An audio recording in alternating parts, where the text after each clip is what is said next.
السلام علیکم دوستو، آج کی لائیو شو میں ایک عجیب سا ٹویسٹ آ گیا۔ ارشاد بٹی نے عطا تارڑ کو ایسے پوائنٹ ٹو پوائنٹ جواب دیے کہ بندہ واقعی خاموش ہو گیا، نہ چیخ نہ واپس بول، اسٹوڈیو کا ماحول ہی فریز ہو گیا۔ چلو ویڈیو پلے کرتے ہیں، آپ خود دیکھ لو کیا سین ہوا۔ آئیے ویڈیو کو پلے کرتے ہیں۔ وزیر اعظم کے 100 طرح کی ایجنسی ہے، 100 طرح کی لا انفورسمنٹ ان کے پاس ایجنسیز ہیں جو ان کو رپورٹ کرتی ہیں، جو رپورٹیں فراہم کرتی ہیں، جو ان کو ڈوسیئرز آتے ہیں۔ اب اگر ہم بھی جلسے میں جا کے کاغذ لہرانا شروع کر دیں اور بعد میں وہ کاغذ گما دیں جس کا بھی کیس بھگت رہے ہیں سائفر والا، تو دیکھیں یہ زیب نہیں دیتا۔ پہلی بات یہ کہ بہت ساری انفارمیشن اپنے سینے سے ساتھ لگا کے رکھنی ہوتی ہے۔ وقت آئے گا، پہلے ہر چیز کا قانونی اور آئینی پہلو دیکھنا چاہیے۔ آپ کا اوتھ یہ کہتا ہے کہ میں بطور وزیر اعظم میرے نالج میں جو چیز لائی جائے گی وہ میں اپنے تک رکھوں گا، میں کسی ایسے شخص کو، غیر متعلقہ شخص کو نہیں بتاؤں گا۔ یہ سینسٹیو معاملہ ہے، اس میں کل کو انویسٹیگیشن ہونی ہے، اس کیس نے چلنا ہے، یہ میری بات لکھ لیں، اس کیس نے چلنا ہے، اس میں گرفتاریاں ہونی ہیں، اس میں ایویڈنس ہونی ہے۔ مطلب آرمی چیف کے خلاف قتل کی مہم، قاتلانہ حملے کی مہم، سب کچھ اس میں گرفتاریاں ہوں گی۔ اس میں یہ obviously یہ لیگل کیس چلے گا۔ اگر ابھی سے وزیر اعظم صاحب ہر چیز ٹویٹ کر دیں تو پھر کل کیس کی قانونی نوعیت کیا ہوگی؟ اور دیکھیں، میں کسی نے عمران خان کو نہیں کہا تھا، قاسم کے ابا کو سوری نہیں کہا تھا کہ وہ سعودی ولی عہد کا دیا گیا تحفہ بیچ دے بلیک مارکیٹ میں، اس کی بیوی کروڑ روپے کھا جائے۔ میں معذرت چاہتا ہوں، کسی نے نہیں کہا تھا کہ آپ وہاں پہ کاروبار شروع کر دیں، اتنے بڑے بڑے ڈبے آئیں، وہ کھولیں، ہیرے جواہرات سے بھرے ہوں، ان کی قیمتیں لگائیں اور بلیک مارکیٹ میں بیچ دیں۔ کسی نے نہیں کہا تھا کہ 9 مئی کو لوگوں کو کہیں کہ وہ فوج پہ چڑھ دوڑے، اپنے ہی فوج کے۔ میں کیپٹن کرنل شیر خان کے گھر 2 دفعہ گیا ہوں سوابی۔ میں کیوں گیا ہوں؟ میرے اندر درد تھا، میں نے اس کے بھائی کے آگے ہاتھ جوڑے اور معافی مانگی۔ میں ہر دوسرے دن بریگیڈیئر MPS باجوہ کی وہ ویڈیو نکالتا ہوں، انڈین بریگیڈیئر کی، جو کہتا ہے کہ میں نے اس کی سائٹیشن لکھی ہے کہ ٹائیگر ہل کیپچر نہیں ہو رہا تھا، یہ بار بار فائر کرتا تھا، جوانوں کو موٹیویٹ کر کے لاتا تھا، اور میں کہتا تھا اس کو مارو، جب تک یہ کھڑا ہے ہم جنگ نہیں جیت سکتے۔ انڈین بریگیڈیئر لکھ رہا ہے کہ وہاں captain colonel Sher Khan of 12 NLI has fought bravely, must be given his due recognition۔ وہ باڈی کے ساتھ اندر نوٹ ڈال کے بھیج رہا ہے، دشمن تعریف کر رہا ہے، ہم نے اس کا مجسمہ پکڑ کے توڑ کے اس کو آگ لگا دی۔ میں اس کے بھائی کے آگے ہاتھ جوڑ کے کھڑا رہا، میں نے کہا جی میں انور اللہ آپ سے معافی مانگنے آیا ہوں۔ مطلب آپ دیکھیں تو صحیح نا کہ لوگوں نے کیا قربانیاں دی ہیں، لوگوں نے جانوں کے نذرانے پیش کیے۔ وہ کہتے ہیں تحریک انصاف کے چیئرمین کہ میں تو اس دن قید میں تھا، میں نے تو نہیں لوگوں کو کہا۔ یہ نا پرابلم کیا ہے، ہمارا کیا اختلاف تھا؟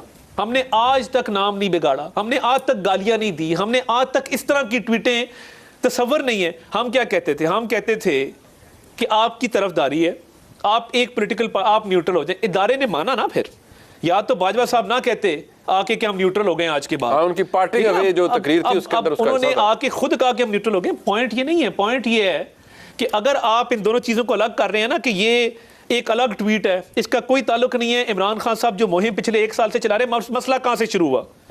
مسئلہ وہاں سے شروع ہوا کہ جب کہا گیا کہ آپ کی جو آنریبل بیگم صاحبہ ہیں وہ یہ کاروبار کرتی ہیں، اور یہ فرا گوگی صاحب ہیں یہ وہ کاروبار کرتی ہیں۔ وہ دن اور آج کا دن وہ ایک کلٹ ہے۔ آپ کو یہ بات سمجھنا ہوگی کہ باقاعدہ فعال نکالے جاتے ہیں، شام کو دم کا سرکل ہوتا ہے، سرکل میں بیٹھتے ہیں، کون سا کیس کہاں جانا ہے، کیا کرنا ہے۔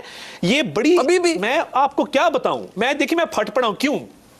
کیونکہ وہ ایک بلائنڈ کلٹ ہے۔ اب ایک سائیکولوجیکل کنڈیشن ہے، منیب صاحب اسے کہتے ہیں پرسیکیوشنری ڈیلوژنز۔ اچھا جی، کہ آپ کو لگتا ہے کہ میں یہاں سے باہر نکلوں گا منیب صاحب کے اسٹوڈیو سے، یہاں سے گولی آ جائے گی، میں گھر جاؤں گا میرا کک میرے پانی میں زہر ڈال دے گا، میں وہاں سے جاؤں گا وہاں میری بیوی جو ہے وہ مجھے گولی مار دے گی۔ یہ اس طرح کی پرسیکیوشنری ڈیلوژنز جو ہیں وہ ذہنوں میں بنائی جاتی ہیں۔ آپ کو لگتا ہے قاسم کے ابا کو یہ ہو گیا ہے؟ قاسم کے ابا کو پرسیکیوشنری ڈیلوژنز بھی ہیں، اچھا جی، اور وہ بات نہیں سننا چاہتے نا۔ اب توشہ خانہ میں 1 سال ہو گیا وہ کیس چل رہا ہے۔ وہ بھائی یہ بلیک مارکیٹ میں تحفہ کون بیچتا ہے؟ منیب صاحب آج میں آپ کو تحفہ دوں، جی کوئی قیمتی گھڑی لا کے آپ کو دوں، آپ بلیک مارکیٹ میں بیچ کے اس کے پیسے کھا جائے، اکاؤنٹ میں بھی جمع نہ کرائیں، میں تو پرائیویٹ کیپیسٹی میں دے رہا ہوں۔ اسٹیٹ کا تحفہ ہے، یہ کیسی حرکت ہے؟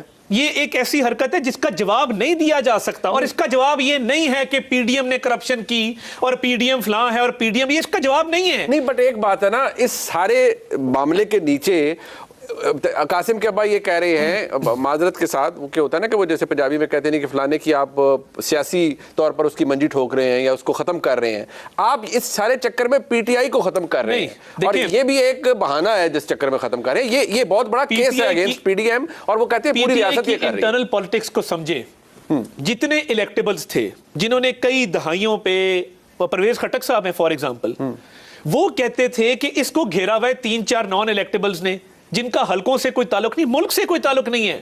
شہزاد اکبر آج کہاں پہ ہے, شہباز گل آج کہاں پہ ہے؟ یہ 3-4 لوگ تھے جنہوں نے خان صاحب کا مائنڈ تھا, مگر جنہوں نے اس بات پہ کنونس کیا کہ آپ جب تک اپنے فوج کو, اپنی سیکیورٹی ایجنسیز کو ٹارگٹ نہیں کریں گے آپ کی سیاست آگے نہیں چلے گی. آج بھی شاہ محمود کس منہ سے کھڑے ہوتے ہیں, آپ پوچھیں ذرا کبھی کہ نجی محفلوں میں وہ کیا بات کرتے ہیں اور خان صاحب کے سامنے وہ کیا بات کرتے ہیں. پوائنٹ یہ ہے کہ اپنی انا اور اپنی سیاست کو اس نہج پہ لے جانا کہ ملک کی سالمیت کو آپ کو میٹر ہی نہ کرے. خان صاحب کے منہ سے نہیں نکلا تھا کہ اگر میں اقتدار سے ہٹ گیا تو اس ملک کے 3 خدا نہ خاصا ٹکڑے ہو جائیں گے, یہ کس نے کہا تھا؟ انہوں نے کہا میں یہ زیادہ خطرناک ہو جاؤں گا, بٹ سوال یہ ہے کہ آپ اگر اس کو ایک سیاسی پرسپیکٹو سے دیکھیں طارق صاحب, ابھی آپ اسمبلی کی مدت 1 مہینہ رہ گئی, آپ نے نگران بنانا ہے, مطلب کوئی اس کی لیجیٹیمیسی کیا ہوگی؟ راجہ ریاض صاحب سے اور شہباز شریف صاحب بیٹھے گئے کہ نگران وزیر اعظم اسی بنانا ہے. ہم نے تو اس دور میں میثاق معیشت کی بات کی تھی جس دور میں ہمارے سے بات کوئی نہیں کرتا تھا, جیلوں میں ڈال رہے تھے. کشمیر پہ ہم نے بات کی, بٹ اب کیا لیجیٹیمیسی ہوگی؟ وہ کہہ رہے ہیں میری جماعت فارغ کر دی ہے, لوگوں کو آپ نے توڑوا دیا ہے, بگا دیا ہے, تو کیا کریں گے؟ کس کو نگران وزیر اعظم لائیں گے؟ راجہ ریاض صاحب ایک طرف لے کے آئیں گے جی یہ میرا نام ہے فلانے بندے کا, ساتھ ہی وہ کہیں گے ٹکٹ دی درخواست ہے. بات یہ ہے کہ یہ جماعت کس طرح بنی تھی مجھے بتائیں نا. یا تو ہونا 1997 سے جو کارکن تھے وہ متحرک تھے, آئیڈیالوجیکلی عمران خان سے محبت کرتے تھے, فواد چودھری صاحب, فردوس عاشق اوان صاحبہ, شاہ محمود قریشی صاحب, کبھی پارٹی تبدیل نہیں کی تھی ان لوگوں نے. دیکھیں ہم 2 فلٹریشن پروسیس سے گزرے ہیں, ہمیں اتنی داد ضرور دیں کہ مشرف کے دور میں ہماری فرنٹ لائن میں سے بہت سارے لوگ نہیں ٹوٹے. دوبارہ جب یہ دور آیا جو ہم نے مشکل کاٹی پناما کے بعد, ہمارے بہت سارے لوگ نہیں ٹوٹے.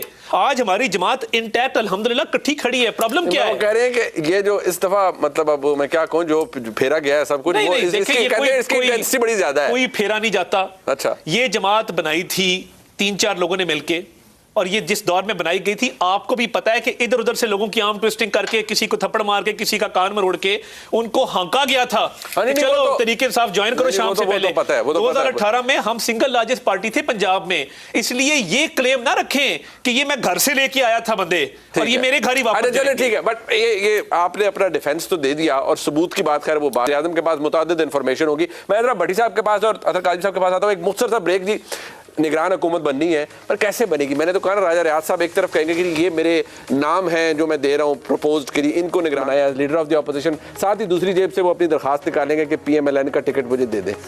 مطلب کیا نظارہ ہوگا وہ آپ کے لیے بھی. ایک بریک کے بعد منظر کشی کی ہے آپ کے سامنے, یہ منظر کشی آپ کے دل کو بھائی ہوگی کہ مطلب راجہ ریاض صاحب اپنے نام دیں گے اور وہ سختی سے کہیں گے کہ جی ان ناموں میں سے ایک نام کے اوپر کنسنسس ہو جانا چاہیے. As leader of the opposition میں بتا رہا ہوں کہ ان ناموں میں سے ایک نام کو نگران وزیر اعظم بننا چاہیے.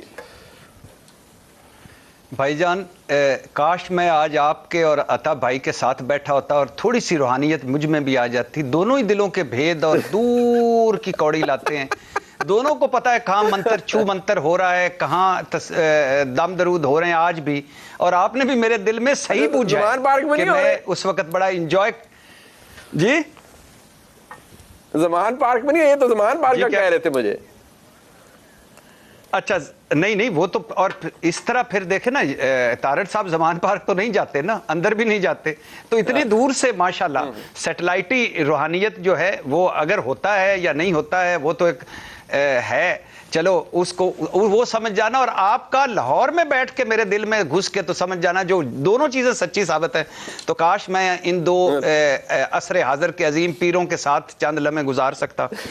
دیکھیے پہلی بات تو یہ ہے کہ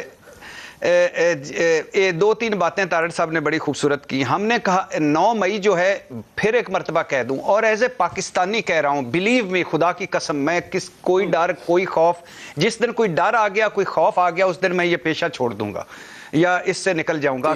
9 مئی کو جسٹیفائی نہیں کیا جا سکتا, وہ شرمناک دن ہے.